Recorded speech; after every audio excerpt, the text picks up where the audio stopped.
again incandescent that are these. Pertandingan krusial akan segera berlangsung dalam lanjutan matchday ke-9 babak ketiga kualifikasi Piala Dunia 2026 zona Asia. Pada laga ini, Timnas Indonesia akan bertindak sebagai tuan rumah dan menjamu tamunya Timnas Cina di Stadion Utama Gelora Bung Karno, Jakarta pada Kamis 5 Juni 2025. Ini bukan sekadar pertandingan biasa. Laga ini akan menjadi titik penting yang bisa menentukan arah perjalanan skuad Garuda di kualifikasi. Indonesia kini berada di posisi keempat klasemen sementara grup C dan kemenangan atas Cina akan memperbesar peluang untuk tetap bersaing memperebutkan dua posisi teratas. Posisi yang memungkinkan tiket langsung menuju putaran final Piala Dunia 2026. Sebagai tuan rumah, Indonesia tentu akan mendapat dukungan penuh dari ribuan supporter yang memenuhi stadion.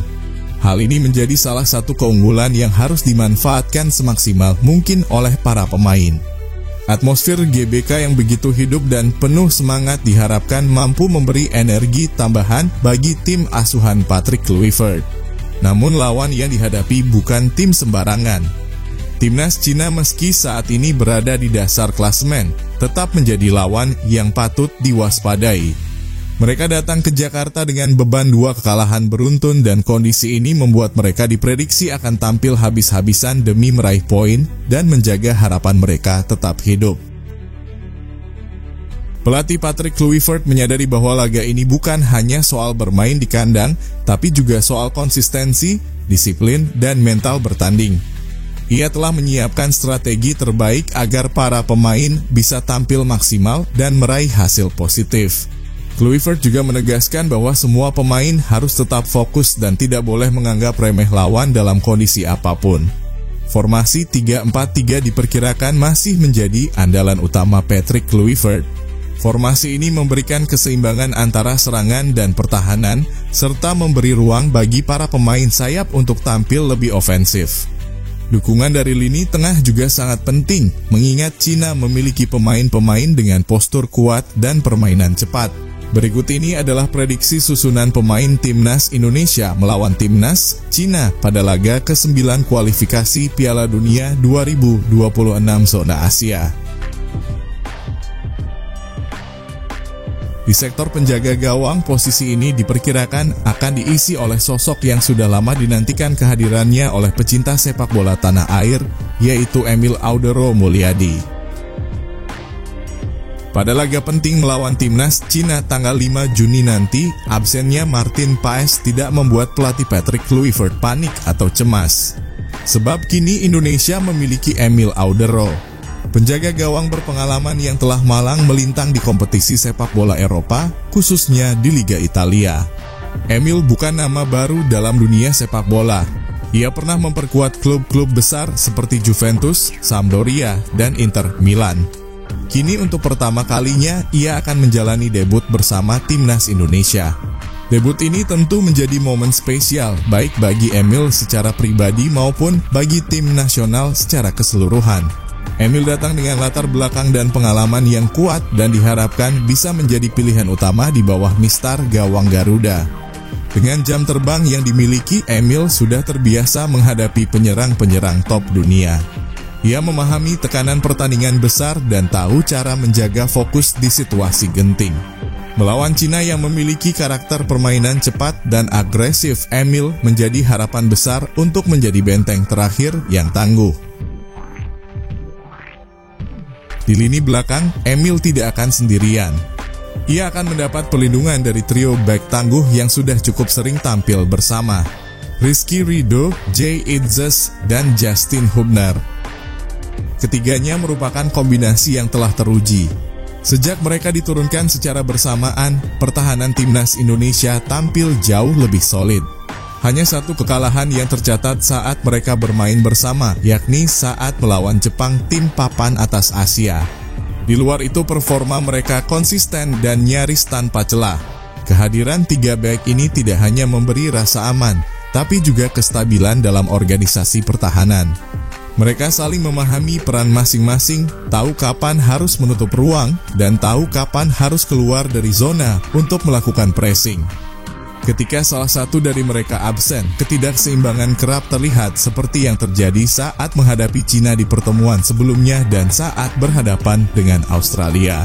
Maka dari itu, jika tidak ada kendala, memainkan Rido, Idzes, dan Hubner adalah keputusan penting untuk menjaga keseimbangan pertahanan. Namun, timnas juga memiliki kedalaman skuad di sektor ini. Nama-nama seperti Elkan Bagot, Mads Hilgers, dan Jordi Amat bisa menjadi pelapis yang siap tampil jika dibutuhkan. Untuk sektor back sayap, dua nama yang dijagokan adalah Kevin Dix di kanan dan Kelvin Verdong di kiri. Tentu kita sudah tak asing lagi dengan kemampuan pemain yang satu ini. Kekuatan fisik dan kecepatannya selalu menjadi senjata andalan yang memberikan nilai lebih bagi skuad Garuda. Tak hanya itu, Kevin Dix juga dikenal memiliki akurasi umpan yang luar biasa yang mampu memanjakan para penyerang Indonesia saat berada di jantung pertahanan lawan. Apalagi Kevin Dix baru saja merayakan gelar juara klubnya di Liga Denmark, tentu semangat Kevin Dix untuk membela Garuda semakin membara. Jika Kevin belum siap sepenuhnya, pelatih masih memiliki opsi lain seperti Asnawi Mangkualam, Sandy Walsh, hingga pemain muda potensial seperti Eleanor Inders. Di sisi kiri, Kelvin Verdong menjadi pilihan utama. Sejak bergabung dengan timnas, performanya selalu konsisten dan nyaris tanpa celah. Meskipun tidak memiliki postur yang terlalu tinggi, Verdong memiliki ketenangan dalam menghadapi tekanan, akurasi umpan yang baik, serta pemahaman taktis yang tinggi. Ia mampu mengatur ritme dari sisi kiri dan menjaga kestabilan lini belakang, sekaligus membantu serangan. Beralih ke lini tengah, peran vital akan dipegang oleh dua gelandang kunci, Joy Pelupesi dan Tom Haye. Joy akan menjadi jangkar di lini tengah. Ia berperan sebagai pemutus serangan lawan dan pengatur keseimbangan antara lini belakang dan lini depan. Dalam debutnya saat menghadapi Bahrain, Joy tampil mengesankan dengan catatan akurasi umpan mencapai 95% dan dominan di setiap duel. Perannya membuat tim terlihat lebih stabil, terutama saat menghadapi tekanan. Dengan Joy di belakangnya, Tom Haye bisa lebih leluasa memainkan perannya sebagai gelandang kreatif. Tom Haye dikenal sebagai pemain yang memiliki visi luar biasa, pintar membaca ruang, dan mampu melepaskan umpan-umpan terobosan yang tajam. Ia adalah otak serangan yang bisa menciptakan peluang bahkan dari situasi sulit. Kombinasi Joy Pelupesi dan Tom Haye diharapkan bisa menjadi jantung permainan Indonesia. Mereka tidak hanya dituntut untuk solid, tapi juga harus bisa mengatur tempo, menjaga penguasaan bola, dan membuka celah di lini pertahanan lawan. Lanjut ke lini serang, Indonesia akan mengandalkan tiga nama utama yaitu Dean James, Egy Maulana Fikri, dan Ole Romani. Di sisi kanan, nama Egy Maulana Fikri diprediksi akan menjadi pengganti Marcelino Ferdinand yang dipastikan absen. Sebuah tanggung jawab besar, namun bukan sesuatu yang asing bagi Egy. Saat ini ia menjelma menjadi salah satu pemain lokal paling produktif di Liga 1 bersama Dewa United. Dari 28 laga, ia mencetak 12 gol dan menyumbang 7 assist. Catatan impresif yang membuktikan bahwa Egy sedang berada di puncak performanya. Di usianya yang ke-24, Egy bukan lagi sekadar pemain muda berbakat, ia sudah menjadi senjata utama. Pelatih Patrick Kluivert tampaknya tak punya alasan untuk tidak mempercayakan posisi sayap kanan kepada Egy.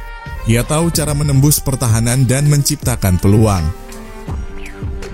Bergeser ke sisi kiri, ada Dean James. Pemain ini akan menggantikan Ragnar Orotmangon yang juga dipastikan absen. Dean bukan wajah baru.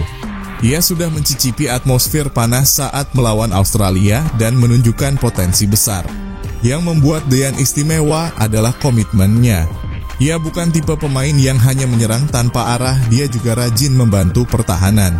Dalam laga melawan Cina, peran Dean akan sangat vital untuk membongkar sisi kiri pertahanan lawan yang dikenal cepat dan agresif. Kita berharap Dean mampu menjadi pembeda, menjadi pelari sayap yang menusuk dan menciptakan kekacauan di lini belakang Cina. Dan ujung tombak utama Ole Romani. Penyerang muda milik Oxford United ini bukan striker sembarangan. Ia memiliki kemampuan udara yang baik, penyelesaian akhir yang tajam, serta pergerakan tanpa bola yang sangat berbahaya. Yang lebih menarik lagi, Ole adalah pemain fleksibel. Ia bisa dimainkan di berbagai posisi seperti sayap kanan, sayap kiri, bahkan sebagai gelandang serang. Mobilitas tinggi dan insting tajamnya akan menjadi senjata utama dalam menembus pertahanan Cina yang dikenal solid. Inilah prediksi susunan pemain utama Timnas Indonesia melawan Cina di laga hidup mati tanggal 5 Juni 2025 mendatang. Tapi ini bukan cuma pertandingan biasa. Ini adalah pertandingan penentuan. Satu langkah yang akan membawa kita lebih dekat ke babak keempat kualifikasi Piala Dunia 2026 atau justru langkah terakhir kita. Bermain di rumah sendiri di Stadion Gelora Bung Karno yang akan bergemuruh oleh suara ribuan supporter merah putih adalah momen yang harus dimanfaatkan sebaik-baiknya. Para pemain tidak hanya membawa nama mereka di punggung. Mereka membawa harapan satu bangsa. Kini saatnya Garuda terbang lebih tinggi. Dengan strategi matang, semangat juang tanpa henti, dan dukungan tak terbatas dari seluruh rakyat Indonesia, semoga kemenangan bisa kita raih. Karena mimpi bermain di Piala Dunia bukan lagi sekadar mimpi, tapi kenyataan yang sedang kita ukir sama-sama. Great touch, and Indonesia score! Ole Romani marks his international